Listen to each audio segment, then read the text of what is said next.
చూడు జీవా, అది గొడవ పెట్టు. ఏం కాదు, పడుతుంది.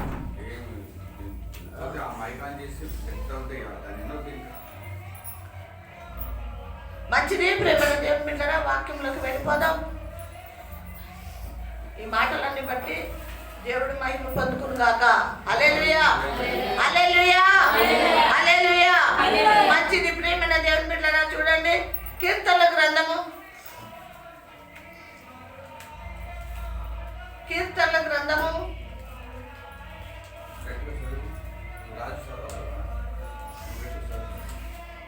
68వ కీర్తన, 68వ కీర్తన 19వ అధ్యాయం. 68వ కీర్తన 19వ అధ్యాయం. ప్రభు స్తుతినందును గాక, అనుదినము ఆయన మా భారము భరించుచున్నాడు. అందరూ ఇక మాట్లాడటం మానేసేయండి దయచేసి. వాక్యం వినటానికి ఇష్టపడండి, వాక్యం వినటానికి ఇష్టపడదాం. ప్రార్థన చేసుకుని చిన్న ప్రార్థన, తలలు వచ్చి ఒకటే, ప్రభువా నాతో మాట్లాడండి. మీరు మాట్లాడిన ప్రతి మాట నా హృదయంలో నేను నీరు కట్టి పలింప చేయండి అయ్యా అని మనం ప్రార్థన చేసుకుంటాం. ప్రేమగల తండ్రి యేసయ్యా, మీకు వందనాలు, స్తోత్రాలు. కనికరపూర్ణుడవు, జాలిగల దేవుడు, ప్రార్థన ఆలకించి ప్రతిఫలం ఇచ్చే దేవుడు, జీవమిచ్చిన ఆయన ప్రాణమిచ్చి రక్షణ ఇచ్చిన దేవా, మీకు వందనాలు చెల్లిస్తూ ఇదిగో ప్రభా, మీ జన్మదినమైనా జ్ఞాపకం చేసుకునే ఈ డిసెంబర్ నెల మాకు ఇచ్చారు. మీకు వందనాలు అయ్యా, మీ స్తోత్రములు ప్రభా. మిమ్మల్ని ఆరాధించుటకు, మీరు చేసిన మేళ్ళు కృతజ్ఞతలు చెల్లించుటకు కృప దయచేయండి. ఇదిగో ప్రభా, ఈ కొన్ని మాటలు ప్రభా ఇప్పుడు జారించుటకు మీ కృప దయచేయండి. నా నోట మీ అమూలమైన మాట పెట్టండి. నాతో మాట్లాడండి, బిడ్డలందరితో కూడా మాట్లాడి మీ నామాన్ని మహిమ తెచ్చుకుంటారని యేసయ్య నామములో ప్రార్థించి అడిగి పెట్టుకుంటున్నాం తండ్రి. ఆమేన్. హల్లెలూయా, హల్లెలూయా. మరొకసారి రిపీట్ చేయండి వాక్యాన్ని. ప్రభువు స్తుతినందును గాక. ఏమంటండి? ఒక నిమిషం. ప్రభువు స్తుతిని నందును గాక, ప్రభువు స్తుతిని నందును గాక అంటే ప్రియమైన దేవుని బిడ్డలారా, ప్రభు స్తుతిని ఎలా పొందుతాడు? మనం స్తుతిస్తే ఆయన అనుకుంటాడు. అది ఇక్కడ దావీదు మహారాజు చెప్తున్నాడు, ప్రభు స్తుతిని నందును గాక అంటే ప్రభు స్తుతిని పొందుకోవాలి. ఎలా పొందుకోవాలి? ఎలా వెళ్తుంది స్తుతి ఆయన దగ్గరికి?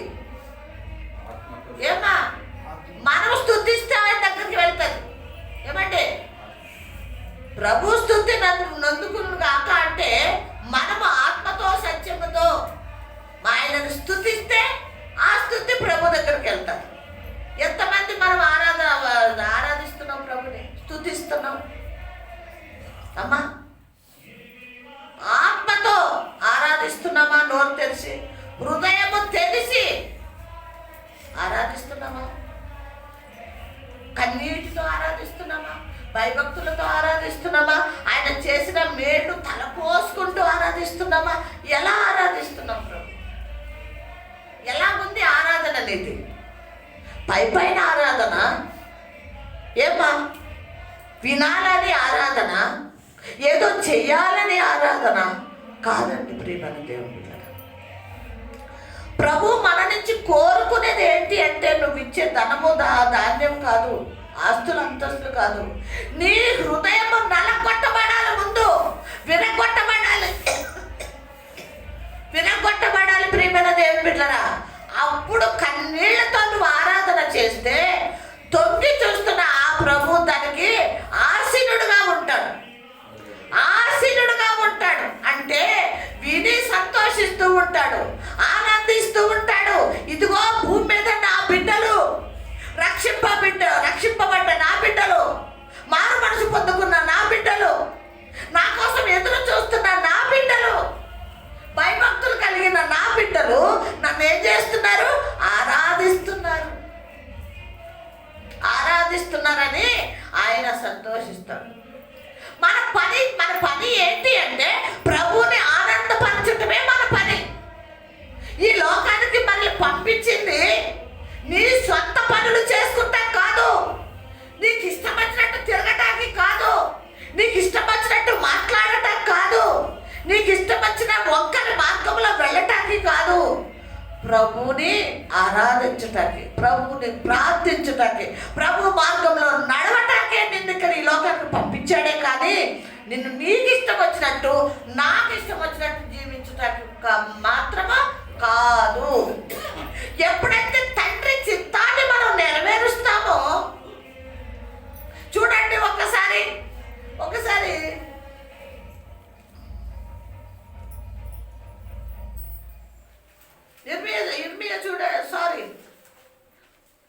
ఎబ్రీ చూడండి, ఒక్కసారి చూడండి ఏం చేయాలో, తండ్రి కోసం ఆయన ఏం చేశాడో చూద్దాం ఒక్కసారి.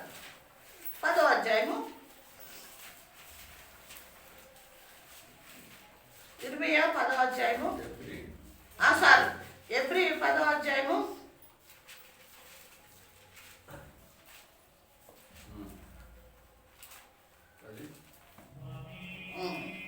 6 నుంచి చదవండి.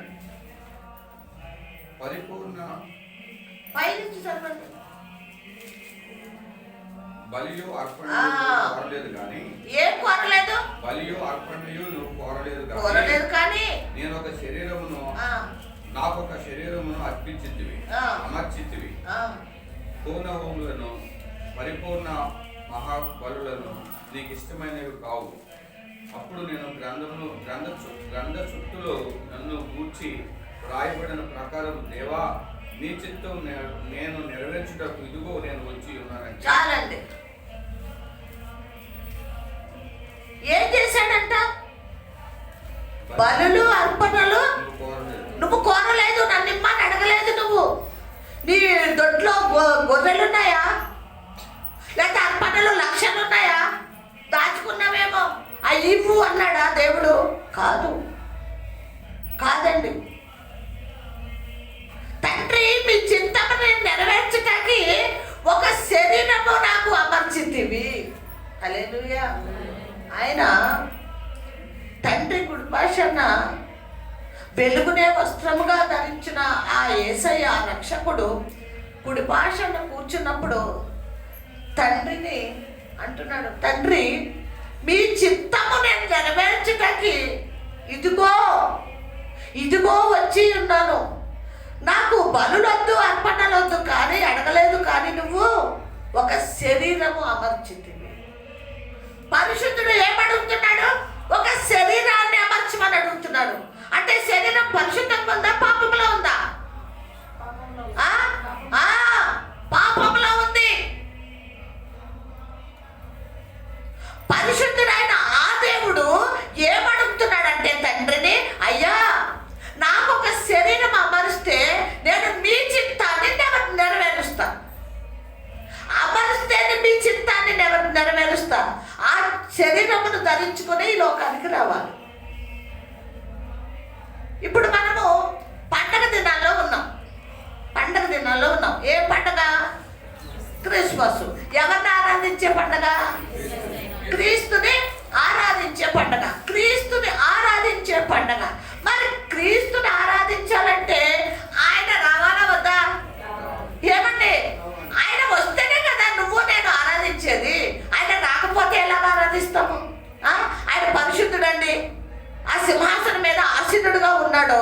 నానా నేను ఉన్నానులే, నేను చూస్తున్నానులే, నేను వింటున్నానులే, నన్ను ఆరాధించు, నన్ను అక్కడి నుంచి చెప్తే నువ్వు వింటావా? నేను వింటావా? మనము వినము. ఆయన వస్తేనే ఇంటలేదు ఆయన మాట మనము. అందుకే ఏం చేశాడో తెలుసా? నువ్వు నేను ఎలా ఉన్నాం? శరీరధారిలై ఉన్నాం, శరీరం అమర్చుకుని ఉన్నాం. కాబట్టి ఆయన పరిశుద్ధుడుగా రావడానికి వీలు లేదు. ఎందుకు? నువ్వు శరీరం ధరించుకుని ఉన్నావు కాబట్టి ఆయన కూడా శరీరం ధరించుకునే రావాలి. ఎంత గొప్ప దేవుడు అండి మన దేవుడు.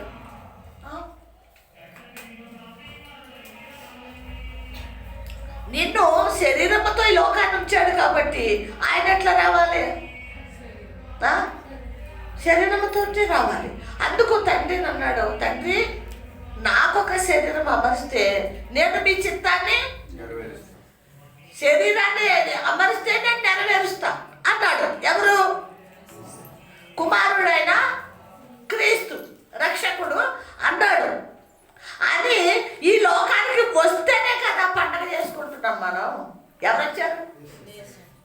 వస్తాడనే విశ్వాసం ఉందా మీ అందరికి? వచ్చాడా?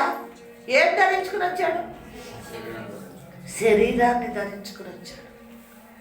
ప్రియమైన దేవుని బిడ్డలారా, మనల్ని పాపాల నుంచి విడిపించటానికి, చీకటి నుంచి విడిపించటానికి, మనల్ని పాపములోంచి కడగటానికి పరిశుద్ధ రక్తం కావాలి. రక్తం కావాలి అంటే గొర్రెల ఇట్ల రక్తం పనికిరాదు, మేకల రక్తము పనికిరాదు. అందుకే కుమారుడు అన్నాడు కదా, తండ్రి మీ చిత్తము నెరవేర్చుటకి ఒక శరీరాన్ని అమర్చుకుని నేను వెళ్తాను అన్నాడు కుమారుడు. ఆ శరీరాన్ని ధరించుకున్న ఆ దేవుడు మన కోసం ఏం చేశాడో తెలుసా? ప్రాణం పెట్టాడు. ఎక్కడ పెట్టాడు ప్రాణం? కదండి, సిలువలో ప్రాణం పెట్టాడు. ప్రాణం పెట్టాక ఏం చేశాడు? చనిపోయిన తర్వాత రక్తాన్ని చెందించాడు. ఆ రక్తముతో నిన్ను నన్ను మనందరినీ కడిగేశాడు. ఇప్పుడు మనం ఎవరము? ప్రభువే చెప్పాడు, నీతిమంతులుగా మిమ్మల్ని నీతిమంతులుగా ఎంచాను అని. ఎందుకు? పాపము నుంచి విడిపించి ఆయన పరిశుద్ధ రక్తముతో నిన్ను నన్ను కడిగాడు. కాబట్టి మనల్ని ఏమంటున్నాడు? మీరు పరిశుద్ధులు, నీతిమంతులు అని అన్నాడు. మరి నీతిమంతులుగా పరిశుద్ధులుగా ఉన్నామా? అప్పుడు ఏమండి? లేము. అదే పాపము మనలో ఇంకా పని చేస్తూనే ఉంది. ఆయన తండ్రి చిత్తాన్ని నెరవేర్చడానికి వచ్చాడు. ఎవరండి? తండ్రి చిత్తాన్ని నెరవేర్చడానికి వచ్చాడు. మరి మనం ఎవరి చిత్తాన్ని నెరవేర్చాలి? ఇప్పుడు చదివిన వాక్యం గుర్తుంది కదా, తీయండి కీర్తన.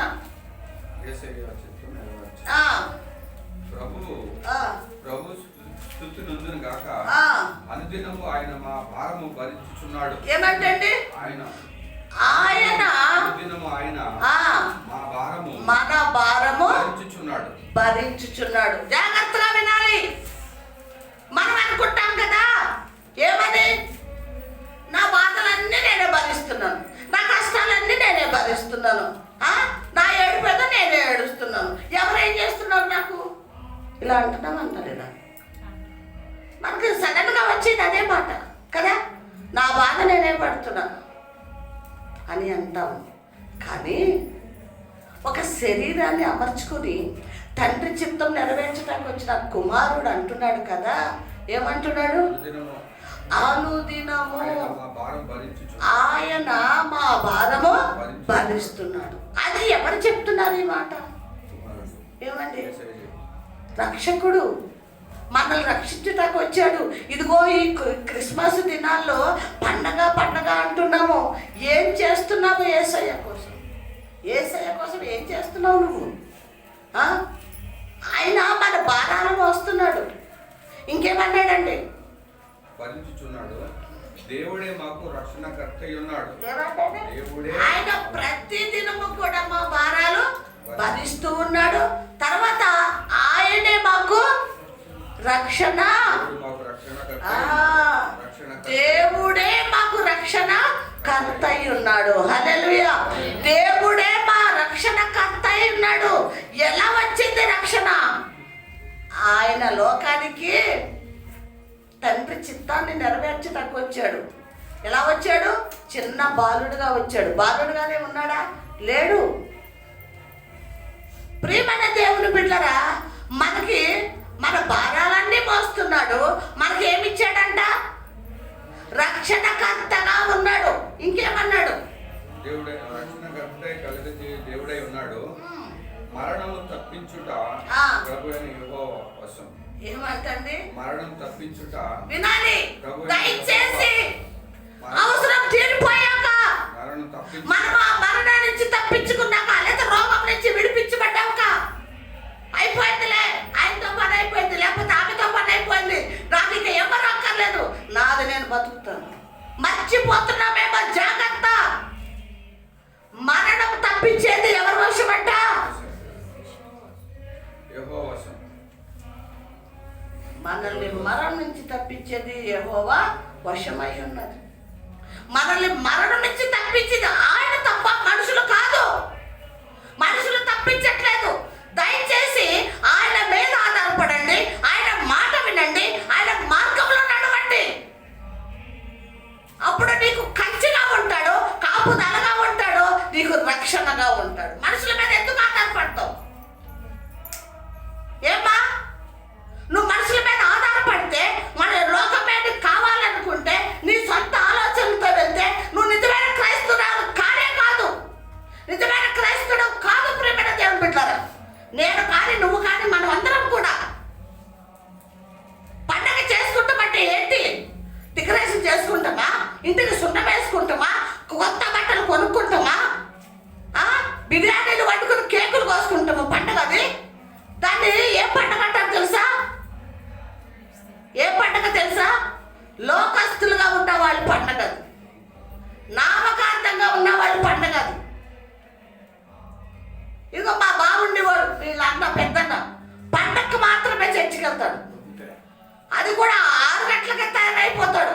వెళ్ళిపోయి ఇప్పుడు ఎక్కడ కూర్చుంటే తెలుసా? స్టార్టింగ్ ముందే కూర్చుంటాడు.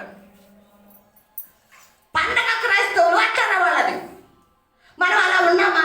ఒకవేళ పరిశోధించుకుందాం, పరీక్షించుకుందాం, మన హృదయాలు ఎలా ఉన్నాయో ఈ రోజును జ్ఞాపకం చేసుకుందాం. అలా ఉంటే నువ్వు దేవుని బిడ్డవి కానే కాదు, నువ్వు అపవాది బిడ్డవి. నేను కానివ్వండి, మీరు కానివ్వండి, ఎవరైనా కానివ్వండి. ఈ రోజు ప్రభు మనతో మాట్లాడుతున్నాడు. సంవత్సరం ఆఖరి దినాల్లో ఉన్నాం బిడ్డలారా. మన బ్రతుకులు మార్చుకుందాం, మన జీవితాలు మార్చుకుందాం, ప్రభుకి సమర్పించుకుందాం మన హృదయాలు. మన కోసం ఏం పెడుతున్నాడంట? మనకు రక్షకుడుగా ఉన్నాడు. మన కోసము ప్రాణం పెట్టేది ఎవరు? యేసయ్య. ఎన్నోసార్లు చెప్పాను నేను, నా జీవితంలో ఎన్నోసార్లు పరుగున చావు బ్రతుకుల్లో హాస్పిటల్కి వెళ్ళేదాన్ని. అక్కడ ప్రభువా నన్ను బ్రతికిస్తే నీ పని చేస్తా, లేదంటే చంపేసేయి అని ప్రార్థన చేశాను. అడిగాను, కాదు బిడ్డ నువ్వు నా పని చేయాలి అని నన్ను వెంటనే మళ్ళీ 2వ రోజున తీసుకొచ్చేవాడు. 3వ రోజు సంఘంలో వాక్యం చెప్పేదాన్ని. ఆయన వశమై ఉందండి మనల్ని బ్రతికించటం. మనం అనుకుంటాం ఏ హాస్పిటల్ అయితే మందులు వేసుకుంటే బతికేసామని. నా శక్తితో బతికేశాను కాదు. దేవుని శక్తి, దేవుని కృప, దేవుని కాపుదలతో నిన్ను ఈ లోకంలో బ్రతికి ఉంచాలి అని ఆయన చిత్తమైతే బ్రతికుంచుతాడు, లేదంటే ఆయన తీసుకుంటాడు. ఎవరి వశం అండి? ఎవరి వశము? దేవుని వశము. మన బ్రతుకుండడం యెహోవా వశము. మనకు రక్షణ ఇచ్చింది దేవుడు కదా. కాబట్టి మనం దేవుడి వైపే చూడాలి కానీ మనుషుల వైపు చూడటానికి వీలు లేనే లేదు.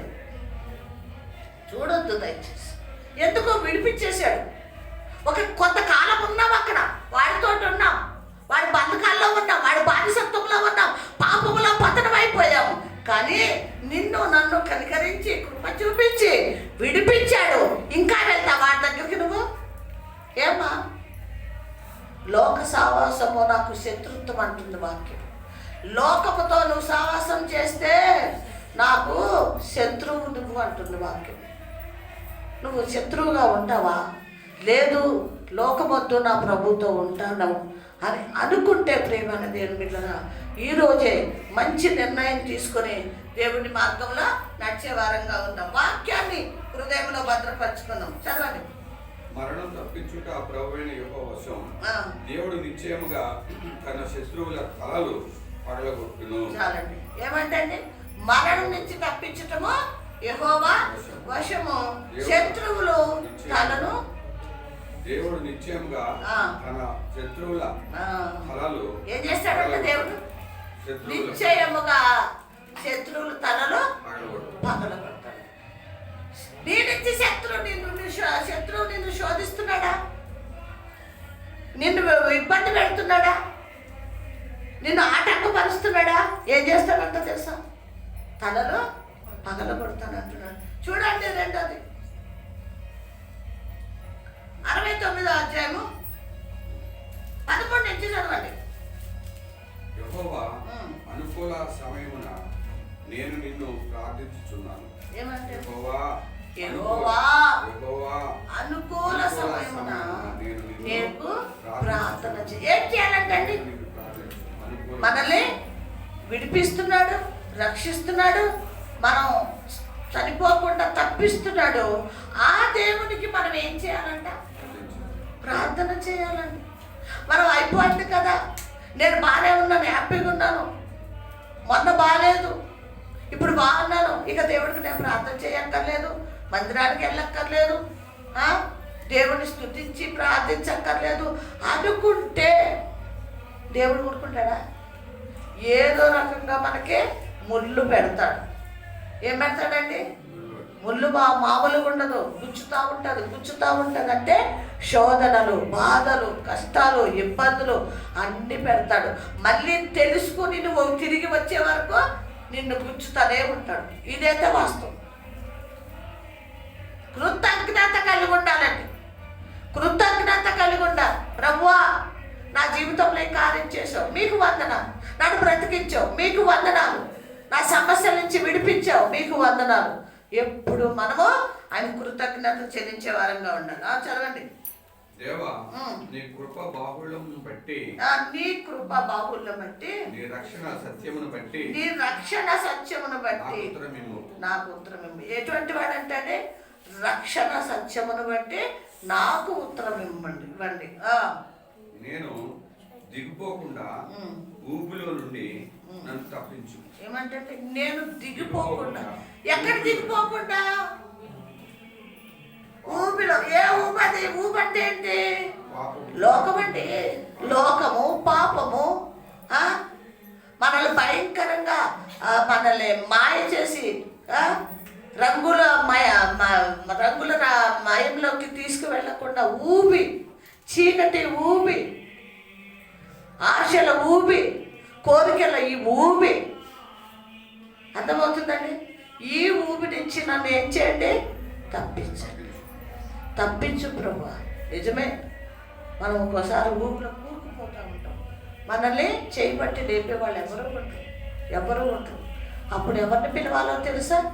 ప్రభువుని పిలవాలి. యేసయ్యా, ఇదిగో నాయన, ఈ లోకం అనే ఊబిలో నేను కూరుకుపోతున్నాను, లోకం అనే పాపంలో కూరుకుపోతున్నాను, లోకం అనే ఆశలు, వాడు నన్ను ఆశలు పెడుతున్నాడు, కోరికలు పెడుతున్నాడు, వెనక్కి లాగుతున్నాడు నన్ను. వాడు లాగటమే వాడి పని అండి. మనం చర్చికి వెళ్ళాలనుకుంటాం, ప్రార్థన చేయాలనుకుంటాం, లేదా వాక్యం చదువుకోవాలనుకుంటాము. అప్పుడే వాడు స్టార్ట్ అవుతాడు, వచ్చి డిస్టర్బ్ చేస్తుంటాడు, పిలుస్తుంటాడు. రా వెనక్కి, ఏం ప్రార్థన చేస్తావు రోజు, రా బయటికి, డిస్టర్బ్ చేస్తాడు. అది ఊబి. దయచేసి మనం ఏం చేయాలో తెలుసా? ఆ ఊబిలో పడిపోకుండా దేవుణ్ణి జాగ్రత్తగా మనము ఆరాధించి ప్రార్థించే వారంగా ఉండాలి.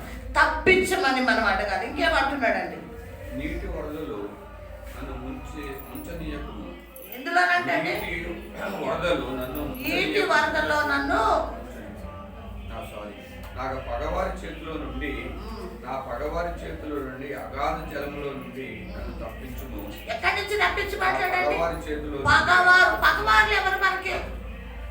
పగవాళ్ళు ఎవరంటే మనకి అపవాదిగాడు సంబంధులు. దాని నుంచి మమ్మల్ని ఏం చేయండి? తప్పించండి. నీటి వరదల్లోంచి ముంచనీయకుము. హల్లెలూయా.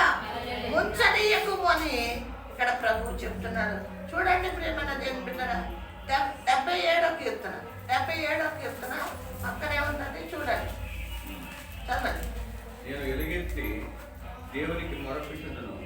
స్టార్టింగ్ నుంచి దేవా 77:13 నీ కార్యం అంతయు స్టార్టింగ్ నుంచి. దేవా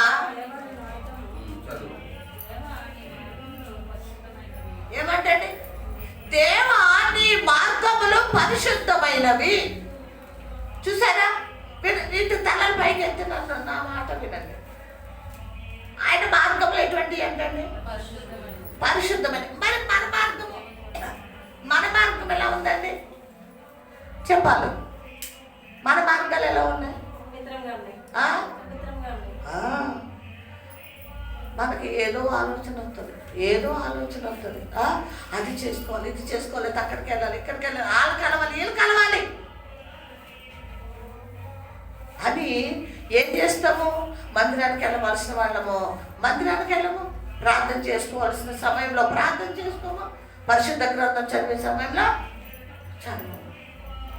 కానీ దేవుని మార్గం ఎటువంటిదంట? దేవా నీ మార్గము పరిశుద్ధమైనది. కానీ మన మార్గాలు అపవిత్రమైన మార్గం, లోకపు సంబంధమైన మార్గం. మేము పరిగెడుతూ ఉంటాం కదా. ప్రార్థన చేసుకోము, అది గుర్తొస్తుంది. ఎందుకు వాడు శోధిస్తుంటాడు. అక్కడికి జాగ్రత్త. ముందు నుంచి ఇది దేవుని పరిశుద్ధమైన మందిరంలో చేసివలసింది చేసి నువ్వు అప్పుడు బయటకు వెళ్ళు. మొదట నా పని చేయి, నీ పని నేను చేస్తాను అన్నాడు. మందిరానికి రా, దేవుని ఆరాధించు, అప్పుడు వెళ్ళు, నీ పని సక్సెస్ఫుల్గా అవుతుంది. దేవుడు కార్యం చేస్తాడు, నీ పనులన్నీ కూడా సఫలపరుస్తాడు. అంతేగాని ఏం పోతాంలే, ముందు నాకు అది చాలా అవసరం, డబ్బులున్నాయి తెచ్చుకోవాలి, లేకపోతే అతను కలవాలి, ఇలాగా నీ మనసుని వాడు గల్బిల్ చేస్తున్నాడేమో, డైవర్ట్ చేస్తున్నాడేమో, పక్కకెట్టేస్తున్నాడేమో. జాగ్రత్త బిడ్డ, నువ్వు కానీ నేను కానీ. అందుకు మనకి ఏం కావాలంటే, ఏం కావాలి? పరలోకపు జ్ఞానం కావాలి, యేసయ్య జ్ఞానం కావాలి, యేసయ్య బుద్ధి కావాలి. అర్థమవుతుందమ్మా?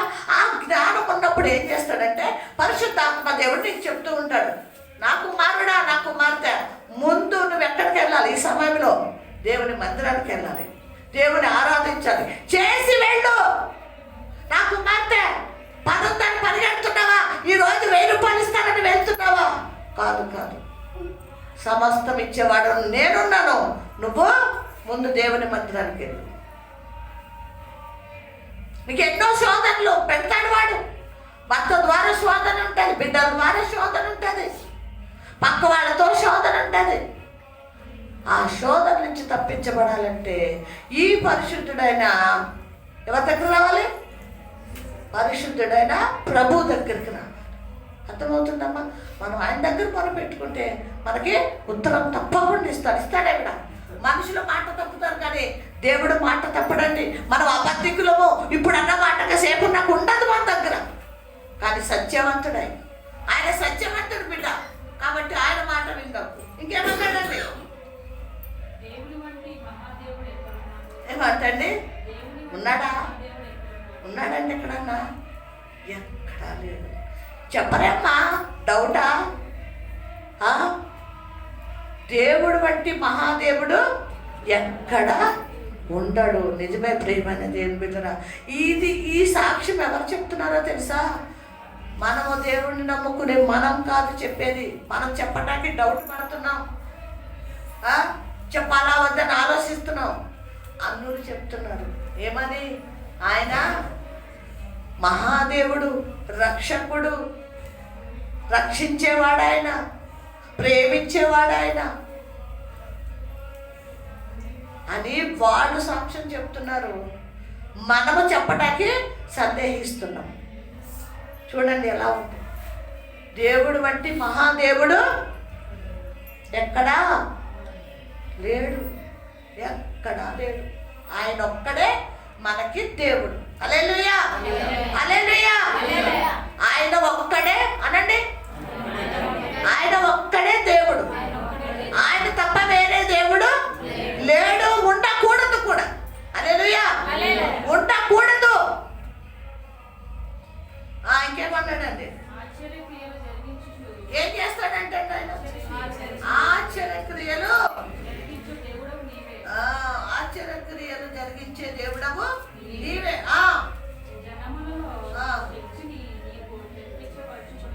ఏమంటండి? జనములలో ఏం చేస్తాడంట?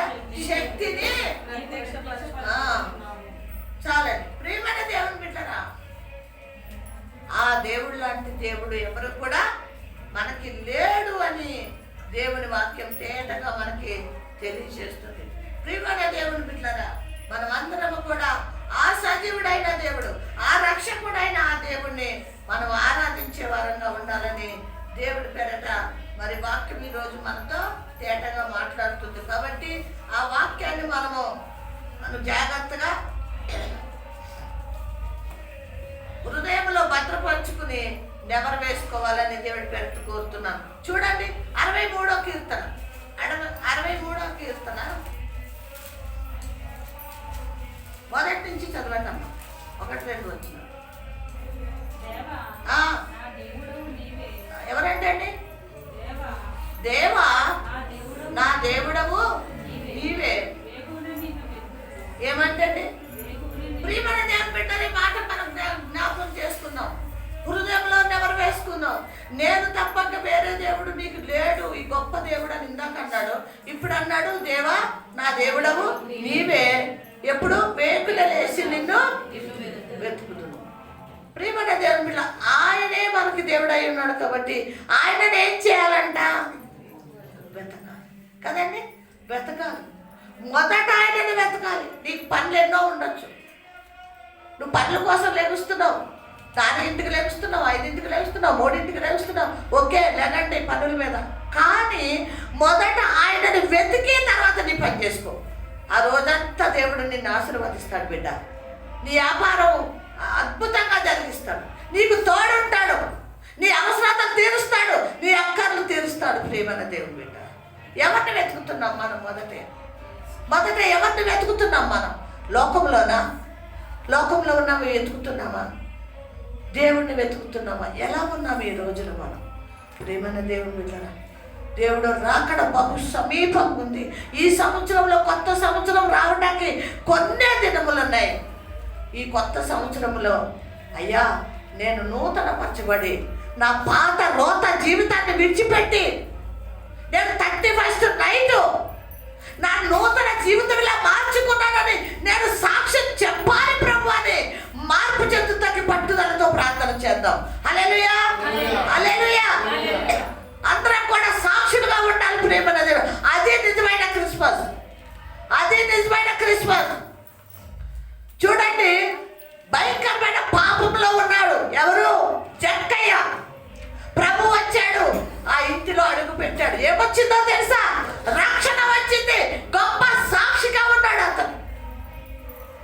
మరి నీ ఇంటిలో రక్షణ వచ్చిందని చెప్పగలుగుతావా? కొత్త సంవత్సరం రోజున నా బ్రతుకులో నూతన దినం వచ్చిందని చెప్పగలుగుతావా? ఏం చెప్పగలుగుతావు? ఏది ఎలా చేసుకుంటావు క్రిస్మస్ నువ్వు?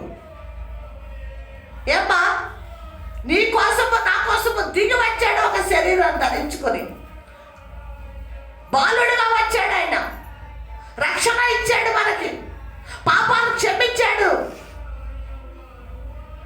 ఏం చేసాం ఆయన కోసం?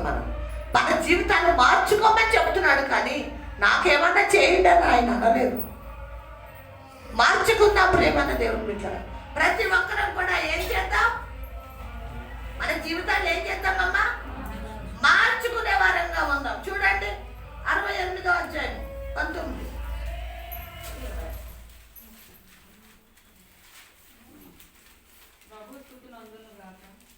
ముందు చదివారు కదా మీరు. 2వ 65 అమ్మా, 65:4. నీ ఆవరణంలో నివసించినట్లు నీవు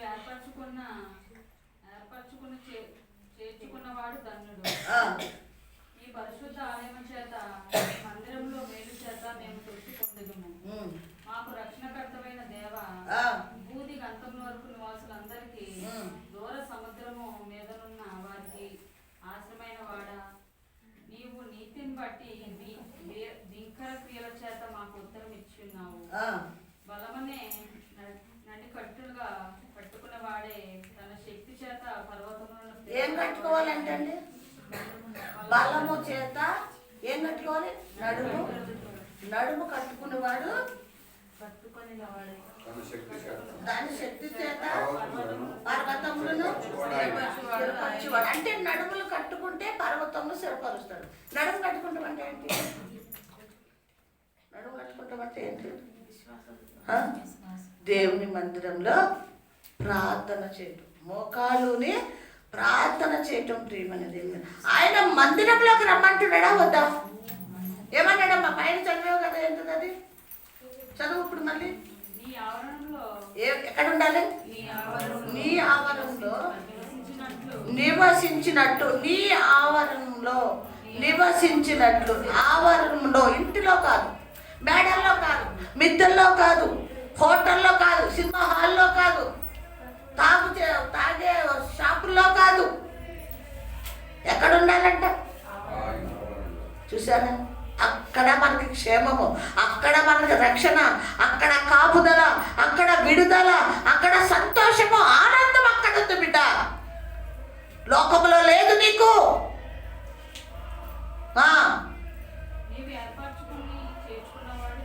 ఏమంటండి? ఎక్కడుంటే? ఆవరణంలో ఉంటే ఆయన ఏర్పరచుకున్నవాడు ధన్యుడు. చేర్చుకుంటాడంట. ఆయన ఏర్పరచుకుంటాడు, చేర్చుకుంటాడు, ధన్యుడుగా చేస్తాడు. అంటే మనం ఇప్పుడు ఆయన చేర్చుకునే వారంగా ఉన్నామా లేదా పరిశోధించుకుందాం. చేర్చుకుంటానంటున్నాడు. ఎక్కడ ఉంటే? ఆవరణంలో ఉంటే చేర్చుకుంటానంటున్నాడు. లేకపోతే మన లోక సంబంధులమే. ఎక్కడుంటే చేర్చుకుంటాడు? ఆయన ఆవరణంలో మనం ఉంటే ఆయన ఏం చేస్తాడంట? చేర్చుకుంటాడు. ఎవరిని? అంటే ఎక్కడికి చేర్చుకుంటానంటున్నాడు? ఎక్కడండి? పరలోకంలో చేర్చుకుంటాడు. 66 చదవండి. 66:18. 66:18 చదువుకుందాం. ఒక్క నిమిషం. నా హృదయములో పాపము లక్ష్యము చేసిన ఎడల. చాలా జాగ్రత్తగా వినండి అందరూ. వినపడుతుందా? ఏమన్నాడు చెప్పండి.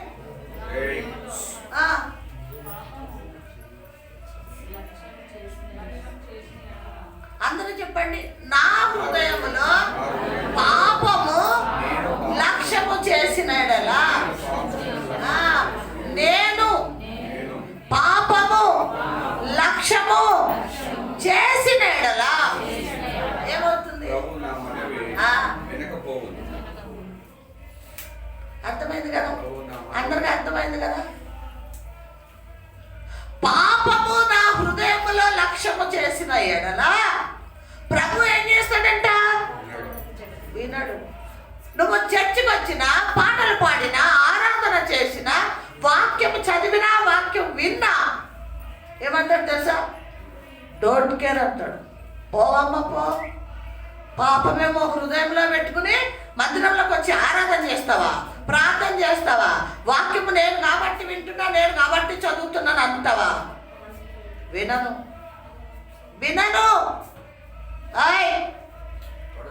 ఉండు. వినను అంటున్నాడు. ఏముంటే? పాపం ఉంటే. ప్రియమైన దేవుని బిడ్డలారా, ఆ పాపములు కడిగేయటాకే వచ్చాడు, ఆ పాపములు తుడిసేయటాకే వచ్చాడు, ఆ పాపములు తీసివేయటాకే వచ్చాడు ఆ రక్షకుడైన క్రీస్తు. అదే క్రిస్మస్. అదేనండి క్రిస్మస్ అంటే. మరి తీసేసుకున్నామా ఉన్నాయా? మనకు బాగా తెలుసు కదా. నీ హృదయం గురించి నాకు తెలీదు, నా హృదయం గురించి నీకు తెలీదు. ఎవరికి తెలుసు? మరి తెలుసు కదా. నా హృదయం గురించి నాకే తెలుసు. నేను పాపాలను ఉంచుకున్నానా లేదా? ఏం చేద్దాం మరి? ఏం చేద్దాం?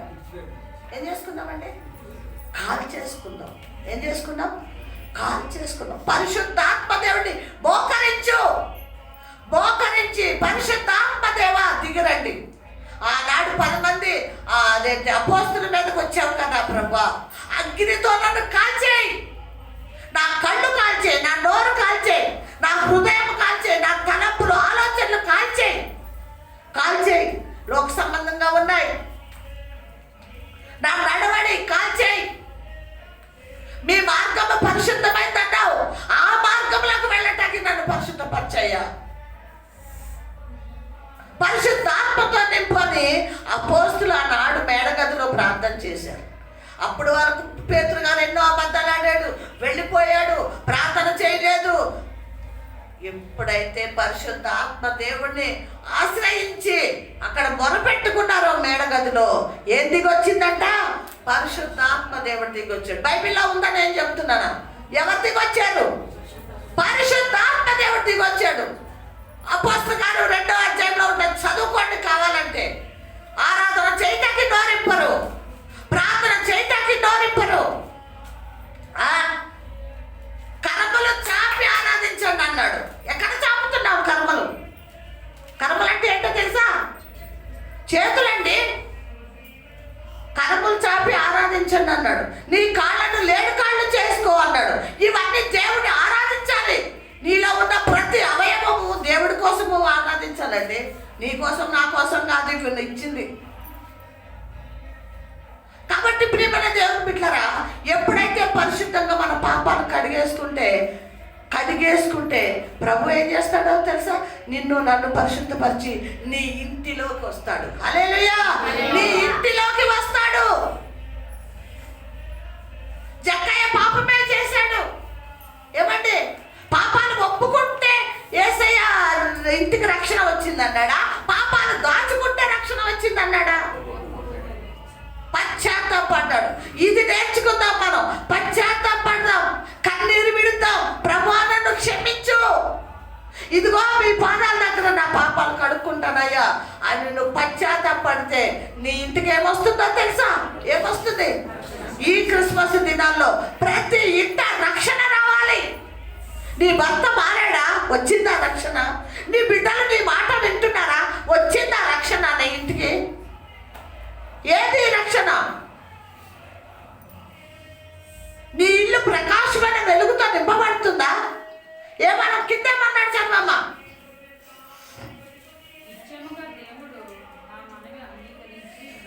ఏం చేస్తాడంటే అండి, పాపము దాచుకున్న వాళ్ళకేమో దేవుడు ఏం చేయడు?